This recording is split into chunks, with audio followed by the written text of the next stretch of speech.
ટેસ્ટમાંથી આવું છું, અનવાસની ટેસ્ટમાંથી. આ ભાઈ છે એ રિયાઝભાઈ છે, અહીંયા ફાર્મમાં કામ કરે છે.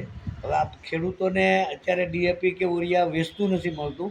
આ લોકો જે મુરગીનું ખાતર છે એ ફ્રીમાં આપે છે. અને આ બેન છે એ આપણે ખાતર ભરવા આવી તો સેવાનું કામ બહુ જ કર્યું છે, કેમ કે અહીંયા ખારું પાણી છે અને એ આપણને બિસ્લેરીનું પાણી લાવીને ભાઈઓ બેન અહીંયા સર્વિસ કરે છે, નોકરી કરી મદદ બહુ કરી આપણને. હા, એ બદલ એનો ખૂબ ખૂબ આભાર. Thank you. Thank you. તમે આ બધું સેવાનું કામ કરો છો. પાણી બી પીવાનું ખારું છે.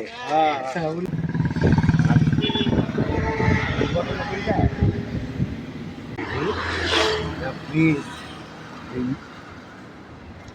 લો લો. હું સસ્તાને બતાવવું પડે ને દીદી કે અહીંયા દીધું હોય. એક બોટલ થઈ રહે, બીજી આપું એક થઈ રહે. Thank you.